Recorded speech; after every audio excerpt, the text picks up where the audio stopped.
Vamos continuar a exposição em Mateus capítulo 7. Eu farei a leitura do verso 7 até o verso de número 12.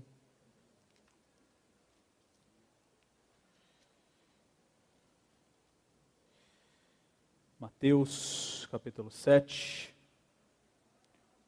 do verso 7 até o verso de número 12. A Escritura nos diz assim: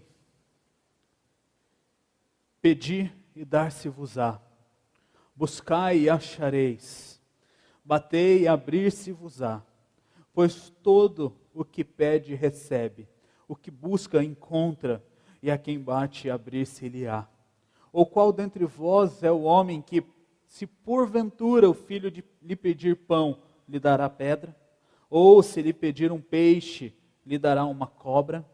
Ora, se vós que sois maus, sabeis dar boas dádivas aos vossos filhos, quanto mais vosso Pai, que está nos céus, dará boas coisas aos que lhe pedem, aos que lhe pedirem. Tudo quanto, pois, quereis que os homens vos façam, assim fazei-o vós também a eles, porque esta é a lei e os profetas. Vamos orar mais uma vez? Senhor, nós te agradecemos pelo privilégio que o Senhor nos dá de podermos abrir a Tua palavra publicamente e, como igreja, estudarmos e ouvirmos a exposição dela, Pai. Senhor, nós clamamos a Ti que dê disposição aos Teus servos, atenção, para que possam olhar para a Tua palavra e aplicá-la à sua vida e se disporem a viver segundo ela. Senhor, tenha misericórdia do Teu servo, que irá expor a Tua palavra, e que as palavras dos meus lábios e o meditar do meu coração sejam agradáveis na Tua presença, Senhor, rocha minha e redentor meu. Amém. Meus irmãos, nós estamos aqui caminhando já para o final das nossas exposições no Sermão do Monte, então temos mais 3 sermões ainda, e aqui Cristo está caminhando para a conclusão do seu sermão, e aqui nós encontramos um ponto-chave desta parte que nós temos estudado desde o capítulo 6, verso 19, quando ele vai trabalhar a ideia do não acumularmos tesouros na terra, quando ele vai dizer para não servirmos a 2 senhores, quando ele diz para não andarmos ansiosos, e domingo passado nós vimos que nós não devemos propagar a autojustiça. Então, o início, as bem-aventuranças, elas descrevem o caráter do cristão. Depois, Cristo ele vai mostrar como o cristão deve influenciar o mundo e deve influenciar o meio onde ele está, mostrando que ele deve ser sal da terra e luz do mundo. Cristo ele desenvolve ainda uma série de antíteses, mostrando que o ensinamento dos fariseus estava em desacordo com a Escritura, pois eles estavam vivendo um legalismo, e Cristo então mostra como o verdadeiro cristão deve viver. E quando nós olhamos no início do capítulo de número 6, nós vemos Cristo exortando os seus leitores a viverem uma piedade prática, vivendo uma religião verdadeira, que pode ser aplicada e vivida no mundo onde o cristão se encontra. E ele diz: guardai-vos de exercer a vossa justiça diante dos homens, mas viva para Deus. E então no 19 em diante, Cristo ele vai mostrar de maneira exortando negativamente os seus leitores, né? Então todas as exortações elas começam com um não. E ele diz: olha, vocês não devem acumular tesouros na terra. Vocês não devem colocar os seus olhos nas coisas que são más. Vocês não devem servir a dois senhores. E aqui no verso 25 em diante, ele vai então falar sobre a ansiedade e vai mostrar que nós não devemos viver ansiosos, porque nós temos um Senhor, porque nós temos um Pai, porque nós temos uma fé, nós temos um reino, e pela certeza de que nós temos um futuro. E domingo passado nós vimos ainda esta exortação no negativo, onde Cristo mostra que nós não devemos julgar. E como cristãos nós devemos viver este combate com a autojustiça da religião. E a conclusão do sermão de domingo passado foi exatamente essa: nós devemos parar de reclamar e devemos começar a amar. E aqui Cristo então, ele vai aplicar de maneira positiva o que nós vimos anteriormente. E ele vai mostrar como nós devemos amar. E como já vimos, o simples ato de não exercermos a autojustiça não é amar. O verso 12 que nós lemos, ele é chamado pelos comentaristas e estudiosos como a regra de ouro. E essa regra de ouro, ela vai mostrar e vai tratar exatamente de maneira positiva daquilo que nós devemos fazer ativamente em relação ao amor ao próximo. Então, o simples ato de abster-se de julgar não é amar. E essa é a primeira coisa que nós precisamos entender. Então você pode dizer, eu não julgo meu irmão, mas ok, isso não é suficiente para que você demonstre que o ama. E na nossa norma culta, amar é um verbo transitivo. E o que isso significa?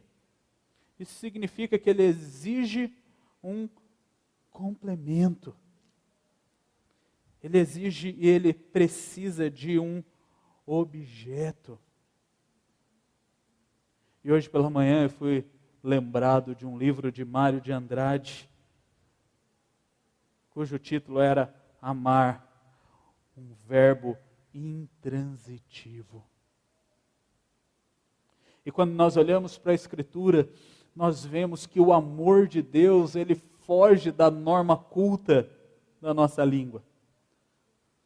Pois o amor de Deus, para ser amor, não necessita de um objeto. Deus é amor porque Ele é amor. Ele não é amor porque nós somos o objeto do seu amor. Nós somos objeto do seu amor porque Ele é amor, por causa do seu próprio amor. E quando nós olhamos a exortação para o amor do cristão, ele também tem que ser um amor intransitivo. Nós não devemos amar o outro pelo que o outro pode nos oferecer. Nós não devemos amar o outro pelo que vamos receber em troca. E um autor, ele diz assim: portanto, em provas e concursos, consideremos o verbo amar como transitivo direto e sejamos condizentes com a regra dos homens.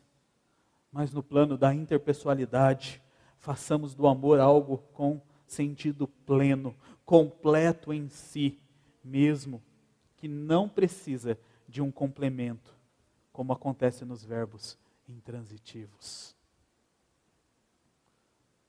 Nós devemos amar da mesma forma como Deus ama.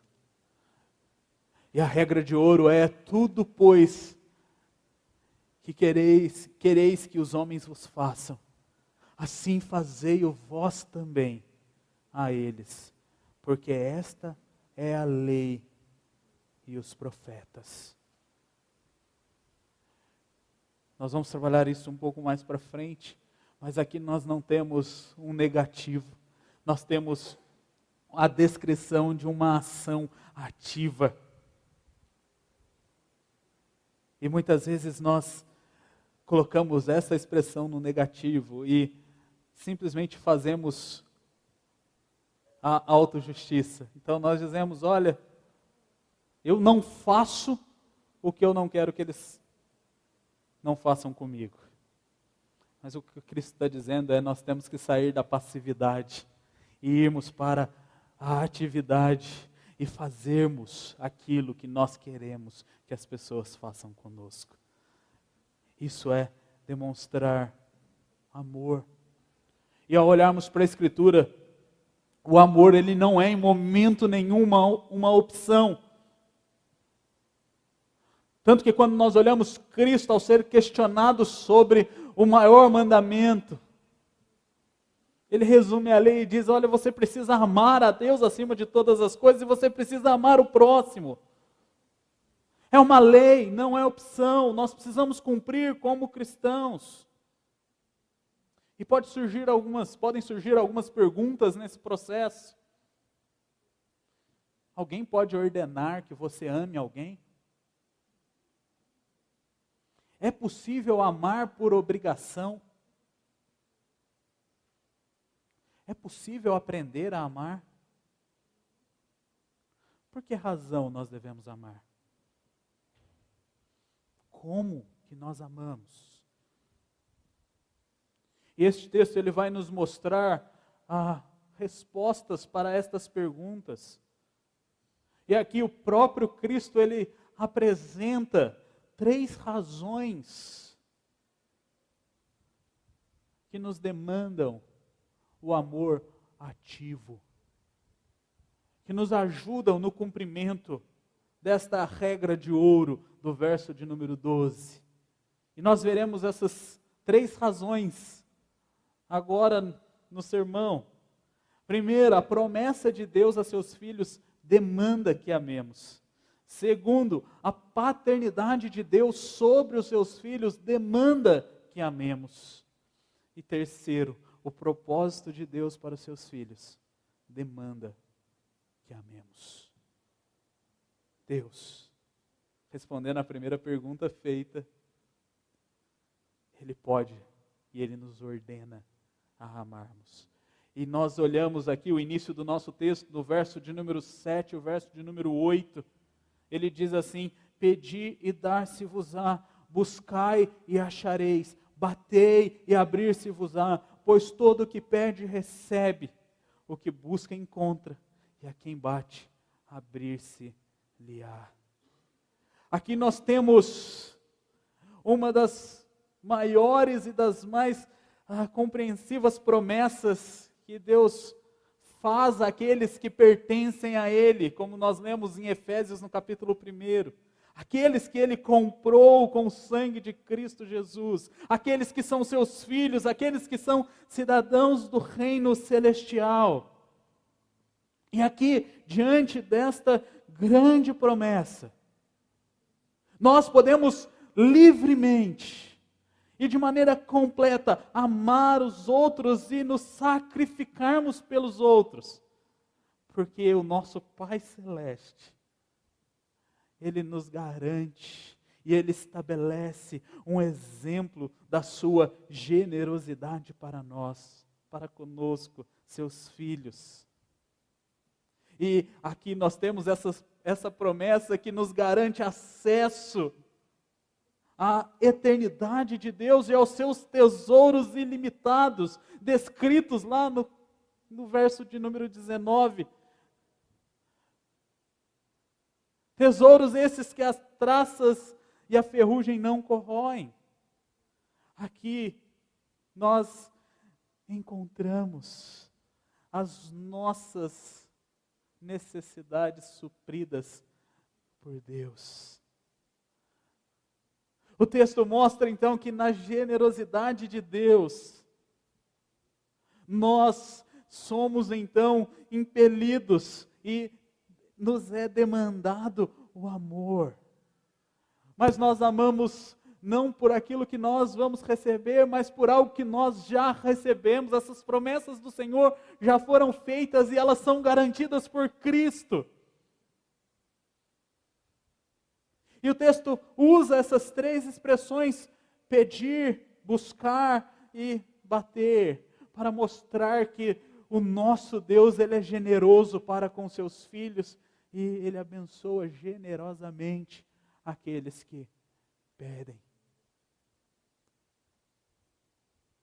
Quando nós olhamos para a Escritura, nós vemos diversas vezes a exortação de que devemos clamar ao Senhor por sabedoria. E aqui nós podemos ver nesses versos que quando pedimos ao Senhor algo que é considerado uma das nossas maiores necessidades, Ele nos concede. Quando nós lemos Tiago, capítulo 1, verso 5, nós vemos que nós devemos pedir sabedoria a Ele. E aqui, alguns meses atrás, nós fizemos a exposição sobre sabedoria, estudando Provérbios. E nós vimos que a sabedoria deve ser buscada porque nós necessitamos dela. E Salomão é o grande exemplo da generosidade de Deus. Ele concede a Salomão sabedoria e ele é conhecido como o homem mais sábio. Porque a sabedoria é uma necessidade. Porque com a sabedoria nós demonstramos temor ao Senhor. Como o Provérbios diz, o temor do Senhor é o princípio da sabedoria. E a pergunta é: para que você precisa de sabedoria? Por que você precisa pedir a Deus? Por que você precisa buscar a sabedoria? Os versos anteriores, expostos na semana passada, eles nos mostram que nós precisamos de sabedoria para exercermos a justiça de Deus. Nós precisamos de sabedoria para identificarmos a trave dos nossos olhos e removermos a trave dos nossos olhos. Nós precisamos de sabedoria para identificarmos e ajudarmos o nosso irmão a identificar o argueiro nos seus olhos. E precisamos de sabedoria para identificarmos aqueles que são os falsos profetas e os apóstatas. Nós precisamos de sabedoria para amarmos o próximo. E Deus generosamente nos dá e nos concede quando nós pedimos e quando nós buscamos. E essa generosidade de Deus, então, nos demanda ao amor. Quando nós olhamos para este texto, para os versos 7 e 8 que lemos, nós podemos ver o agir de Deus na história e vermos que Ele nos dá muitos princípios na sua palavra, mas Ele não nos dá métodos e regras específicas para cada uma das situações, porque se Ele assim o fizesse, nós não teríamos um livro com 66 livros, mas nós teríamos enciclopédias e livros, muitos volumes. Mas, muito mais importante do que sabermos especificamente detalhes que queremos e buscamos, nós devemos caminhar em direção a fazermos a vontade de Deus. Porque Ele quer que nós estejamos em Sua palavra. Porque se nós não estivermos na Sua palavra, nós não poderemos nem mesmo orar de maneira sábia e de maneira correta. Então nós precisamos entender que, além de todas as coisas, a palavra de Deus exige de nós, cristãos, comunhão e relacionamento com Ele como nosso Pai. A palavra do Senhor, ela é perfeita e infalível. Mas sem o relacionamento com Deus, que nos dá o Espírito Santo, nós não conseguimos interpretar a Escritura e ela se torna um livro de mera história. Eu tenho certeza que você conhece alguém que já leu as Escrituras diversas vezes, que conhece, mas que não tem relacionamento com Deus.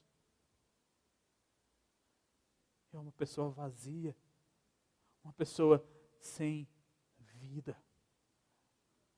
Aqui então Cristo, Ele está falando, a gente precisa lembrar disso, Ele está falando aos seus discípulos. Ele está falando àqueles que pertencem a Ele, que são o seu povo.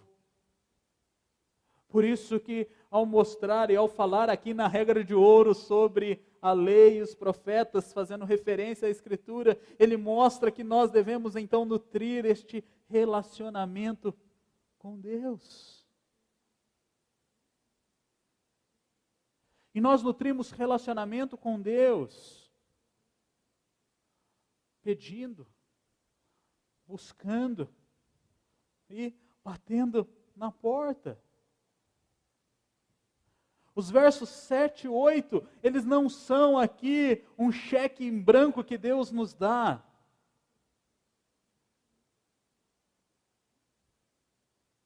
Quando nós olhamos para este texto, nós vemos esta validade da sua promessa para os cristãos, mostrando que a eles o Senhor então é generoso e gracioso, e que eles então em resposta devem viver de acordo com a vontade de Deus, de acordo com as promessas, e viver de acordo com a promessa e com a vontade de Deus nos leva a amar. Quando nós olhamos para este texto, nós vemos que esta promessa deve ser vivida em obediência a Deus. João, lá no 1 João, verso 3, 22, nós vemos que Deus, então, por causa de nós cumprirmos os seus mandamentos e nos agradarmos nele, Ele satisfaz todas as nossas necessidades. Ele cuida de nós. E tudo que nós pedimos, nós recebemos dele. E isso então deve nos levar a uma vida de obediência. Este pedir, ele deve ser feito em submissão a Deus. E aqui nós podemos olhar para Tiago, e Tiago fala que muitas vezes nós não recebemos aquilo que nós pedimos, porque nós pedimos errado. Porque nós pedimos com uma motivação do coração errada. Porque em vez de pedirmos para que a vontade de Deus seja feita, para que a glória de Deus seja exposta, nós pedimos para nos satisfazermos nos nossos próprios prazeres. Deus em momento nenhum nos obriga a vivermos uma vida de egoísmo.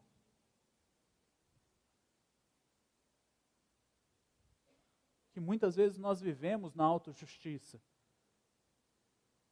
Mas a Escritura mostra o oposto. Deus, Ele nos chama e Ele nos exorta a pedirmos a Ele para vivermos uma vida para Ele e não para nós mesmos. Quem nos incentiva a pedir coisas para satisfazer o nosso egoísmo é o pecado e a carne, é o mundo, não Deus.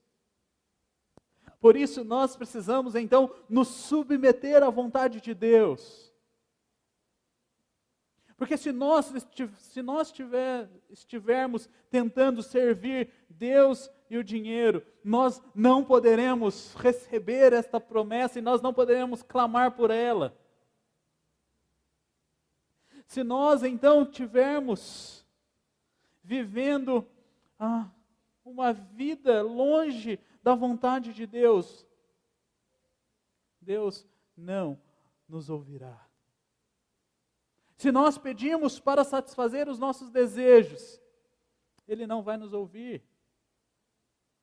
Então, quando oramos, e nós já vimos isso quando Cristo nos ensinou a orar na oração do Pai Nosso, nós devemos orar para que a vontade de Deus seja feita, para que o reino de Deus venha e para que o seu nome seja santificado. E todas as demais coisas são resultados disso. Mas esta prática de buscarmos as promessas de Deus, ela deve ser feita com constância. Aqui nós temos outra qualificação que é a perseverança. Nós precisamos constantemente pedir, buscar e bater. A ideia aqui é uma ideia de algo contínuo e constante. Nós precisamos continuar pedindo, continuar procurando, continuar batendo. E aqui nós podemos ver uma progressão de um crescimento intensivo nestes três verbos. Ele sai do simplesmente pedir para o buscar e depois para o bater. E aqui quando nós olhamos para isso e podemos olhar para o desenvolvimento de uma criança, nós conseguimos ver ela fazendo essas três coisas. Primeiro ela pede. Depois ela vai tentar buscar aquilo e fazer consigo mesma. Até o momento que ela vai chegar ao extremo de ficar batendo na porta. A Ana ainda não bate na porta, mas as duas primeiras ela já está fazendo bem. Da mesma maneira que as crianças crescem e fazem desta forma, nós, como filhos de Deus, precisamos crescer progressivamente e intensivamente, como essas três figuras nos ilustram, de uma vida cristã passiva para uma vida cristã ativa. Então, aqui nós podemos simplesmente pensarmos e ilustrarmos, se você por alguma razão estiver pedindo ao Senhor um emprego, também é sua responsabilidade procurar este emprego, enquanto você espera a providência e o guiar do Senhor. Se você está procurando comida, você precisa tentar ganhar dinheiro para comprar essa comida se você puder.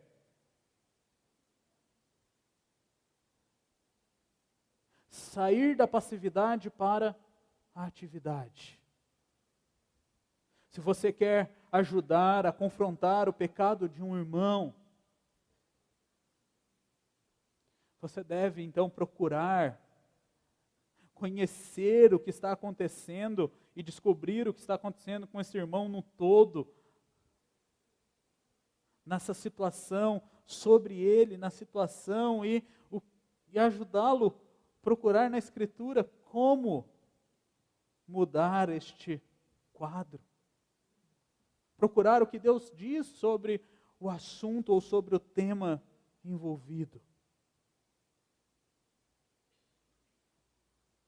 E nós precisamos entender que não é fé, mas é presunção pedir a Deus para prover mais quando nós não estamos fielmente usando aquilo que Ele já tem nos dado.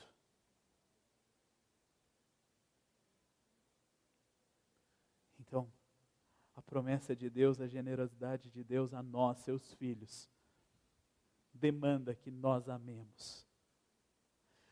O texto ele continua, verso 9. Ou qual dentre vós é o homem que, se porventura o filho lhe pedir pão, lhe dará pedra? Ou se lhe pedir um peixe, lhe dará cobra? Ora, se vós que sois maus sabeis dar boas dádivas aos vossos filhos, quanto mais vosso Pai que está nos céus, dará boas coisas aos que lhe pedirem. Aqui Cristo ele usa a expressão que nós já conhecemos, quando ele exorta os seus ouvintes a não andarem ansiosos. Uma das razões dadas por Cristo é porque nós temos um Pai celeste que cuida de nós. E é interessante quando nós olhamos para este texto, nós vemos aqui Cristo usando duas ilustrações. E as duas ilustrações, elas têm dois sentidos diferentes. A primeira ele diz assim, olha, se você que é um homem mau, que é um pecador miserável, quando seu filho lhe pede pão, você não dá a ele pedra? Então, quando há necessidade física, nós tentamos suprir essa necessidade física. E nós não vamos fazer isso com os nossos filhos, porque nós sabemos que eles necessitam de algo que vá nutri-los. E aqui ele usa uma outra ilustração, e a outra ilustração ele diz assim, olha, sabeis, se o seu filho lhe pedir peixe, você vai dar a ele cobra? Talvez se nós estivéssemos em outra cultura, né, atual, não seria um negócio tão discrepante, né? Peixe e cobra estão bem juntas numas culturas orientais.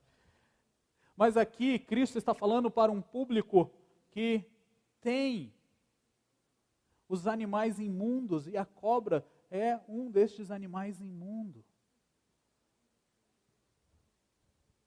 E aqui nós podemos ver Cristo fazendo uma aplicação à vida espiritual,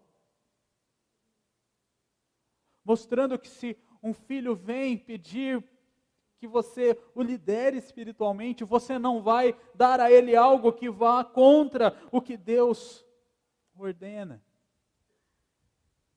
Então, quando nós olhamos para a regra de ouro, tudo quanto, pois, quereis que os homens vos façam, assim fazei-o vós também a eles, porque esta é a lei e os profetas. Nós então amamos, porque Deus, o nosso Pai, nos amou. Porque Ele foi generoso e Ele é o Pai Celeste que provê todas as coisas. Quando nós abrimos a Escritura lá em Efésios, no capítulo de número 5, os 2 primeiros versos, nós vemos Paulo exortando os seus leitores a serem imitadores de Cristo.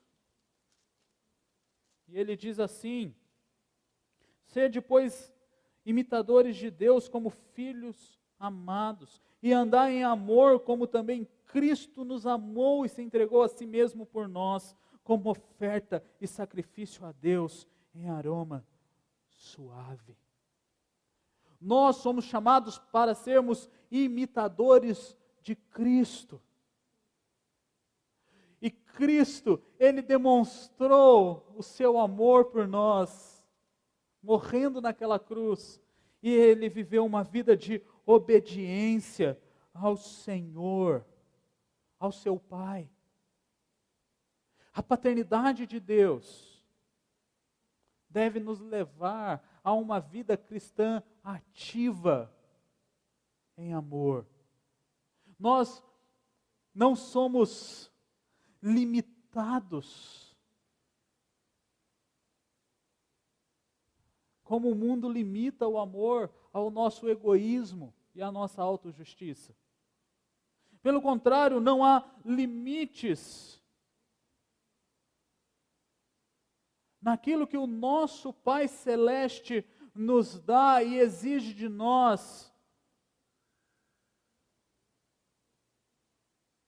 Uma servidão obediente e submissa a Ele. Porque Ele cuida de nós. Ele é diferente dos pais pecadores, que mesmo sendo pecadores, atentam-se para as necessidades dos seus filhos. Ele ainda faz mais do que isso.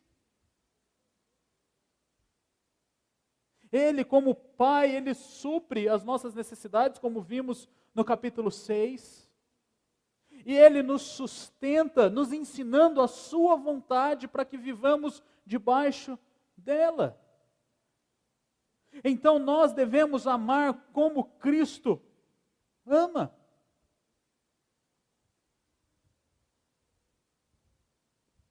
E nós podemos ver o amor de Cristo ligado à vontade de Deus. Nós podemos ver o amor de Cristo ligado à obediência a Deus. Nós podemos ver o amor de Cristo ligado à submissão ao Senhor. E nesse amor ativo, o texto diz que Cristo então se entrega como sacrifício e oferta a Deus. E nós vemos então aí a demonstração de amor.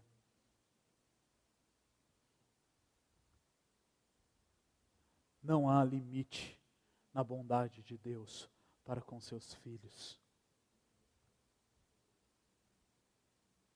E isso deve nos levar a fazer aos outros aquilo que nós gostaríamos que fizessem a nós. Porque quando nós olhamos para a regra de ouro, nós vemos então o propósito de Deus para os seus filhos. E o propósito de Deus para os seus filhos demanda que amemos. Aqui nós conseguimos refletir a Deus com maior clareza quando nós amamos os filhos de Deus, tratando-os da maneira que gostaríamos de ser tratados. Quando nós olhamos aqui para os versos de 7 a 11, as ilustrações dadas por Cristo sobre as promessas de Deus e sobre a paternidade de Deus, nós conseguimos ver de maneira mais explícita o verso de número 12, e vemos que o amor perfeito do nosso Pai Celeste, ele é refletido nos seus filhos, quando os seus filhos tratam os outros como eles mesmos gostariam de ser tratados. E aqui nós precisamos ver que não é uma capacidade interna naquele que não crê o amor. Nós podemos olhar aqui e vermos que os não cristãos, os não crentes, aqueles que não professam a Cristo como Salvador, eles podem fazer muitas coisas éticas, eles podem, uma vez ou outra, ter uma abordagem alta num padrão estabelecido ético, mas eles não podem sustentar este padrão. Eles não podem ter um recurso divino que é necessário para vivermos de acordo com a vontade de Deus aqui na terra. Então, é cobrado de nós cristãos o praticarmos esta regra de ouro para com o próximo. Quando nós, então, amamos o nosso próximo, nós mostramos com clareza que somos filhos de Deus. E a expectativa do propósito de Deus para nós, ela é positiva. Nós não deixamos de fazer para que não recebamos de volta, mas nós fazemos ao outro o mínimo, pelo menos o mínimo que nós gostaríamos de receber. E aqui nós vemos que isso não é algo voltado para nós, para o nosso interesse, porque nós iremos fazer primeiro, independente do que o outro faça. Nós fazemos sem esperar que o outro retribua da mesma forma. Porque o amor, ele não é interesse próprio. O amor, ele é serviço. Nós somos chamados para servirmos. E esta regra de ouro, ela foi mudando com o passar do tempo. E nós podemos olhar na história homens que foram colocando isso na maneira passiva e chegamos ao ditado que nós temos hoje, que eu não faço aquilo que eu não quero receber. Mas a nossa motivação deve ser ativa, assim como nos é ordenado a pedir, buscar e bater. Assim como nós somos abençoados generosamente pela bondade do nosso Pai Celeste. Aqui nós vemos o nosso propósito. Nosso propósito, nós fomos criados para a glória de Deus. E para manifestarmos a glória de Deus, nós precisamos fazer aos outros primeiro. Nós precisamos amar aos outros primeiro. Nós precisamos sermos ativos no viver da vida cristã. E o que nós faremos?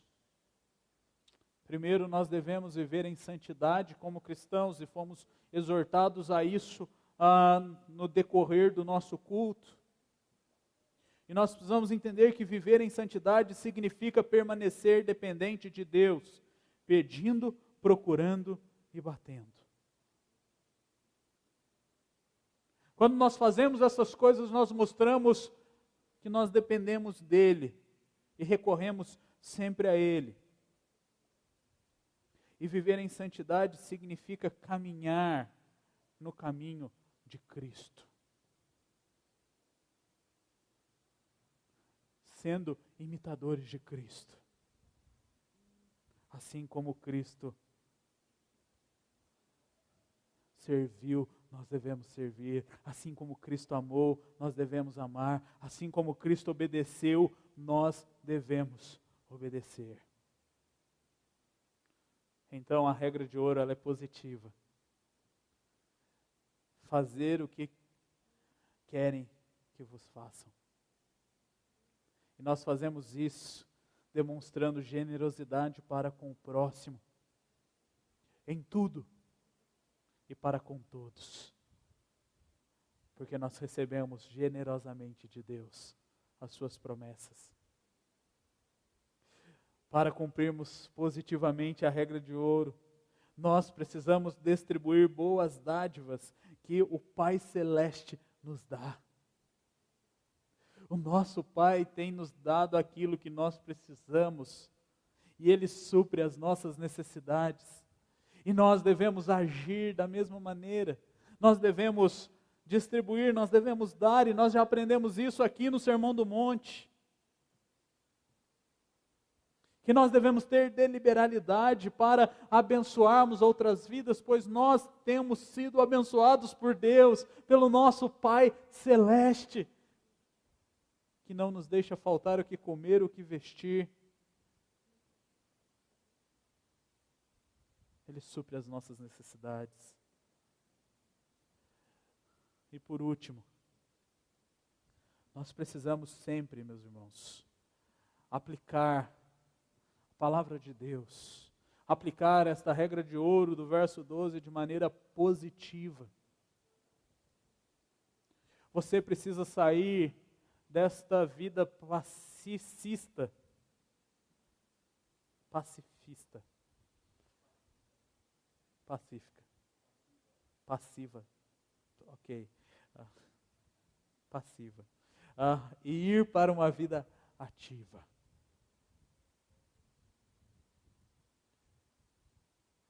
Talvez o nosso coração, a tendência é que nós sejamos, muitas vezes, crentes inativos. Crentes que não se preocupam com a vida de santidade do irmão, crentes que não se preocupam com a própria vida de santidade. E nós já fomos exortados que nós devemos ser ativos e nós devemos ter ações para vivermos de acordo com a vontade de Deus. Então nós devemos sair do banco e trabalhar. Nós devemos sair do banco e sermos ativos, fazendo ao outro aquilo que nós gostaríamos que fizessem a nós, mas por causa do que Deus já fez por nós. Esta é a nossa motivação. É isso que devemos fazer.